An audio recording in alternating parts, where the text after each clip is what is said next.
আসসালামু আলাইকুম, কেমন আছেন সবাই? মাটির চুলায় মাটির হাঁড়িতে আজকে চিকেন রান্না করে দেখাবো।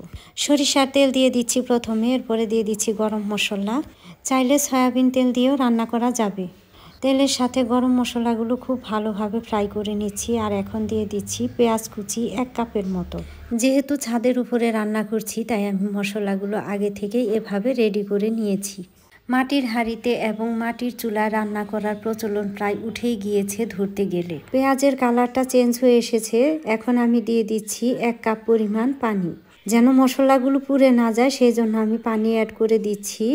এখন আমি কিছু বাটা মশলা ব্যবহার করব, এটা তরকারির স্বাদটাকে অনেক গুণ বাড়িয়ে দিবে। জিরা বাটা 1 টেবিল চামচ, রসুন বাটা 1 টেবিল চামচ আর আদা বাটা দিয়ে দিচ্ছি 1 টেবিল চামচ। স্বাদ মতো লবণ দিয়ে দিচ্ছি।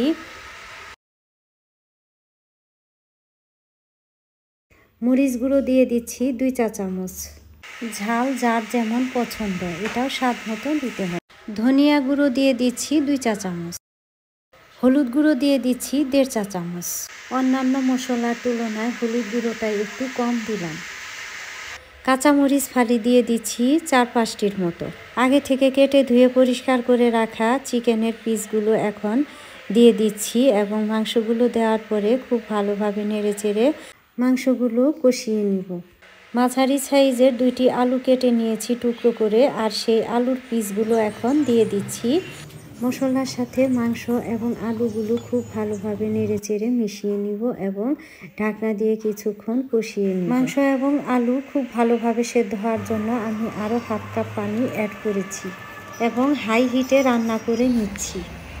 চুলার আঁচটা ঠিক এরকম রেখে 20 মিনিটের মতো রান্না করে নিয়েছি। মাটির চুলা এবং মাটির হাঁড়িতে রান্না করতে খুব একটা বেশি সময় লাগে না। মাংসগুলো সেদ্ধ হয়েছে কিনা এবং তরকারিটা হয়েছে কিনা আমি চেক করে দেখছি। আমার রান্না প্রায় শেষের দিকে, আমি চুলা থেকেই সার্ভ করে নিচ্ছি।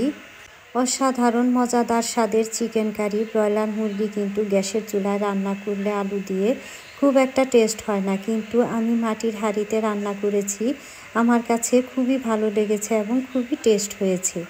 প্রিয় দর্শক বন্ধুরা, আমরা যদি মাঝে মাঝে এভাবে মাটির চুলায় রান্না করি মাটির হাঁড়িতে, তাহলে কিন্তু মন্দ হয় না।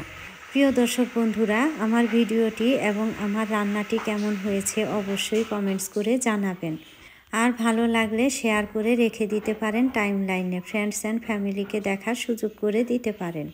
পরবর্তী ভিডিও দেখার আমন্ত্রণ জানিয়ে শেষ করছি। আজ এ পর্যন্তই। ভালো থাকবেন, সুস্থ থাকবেন সবাই।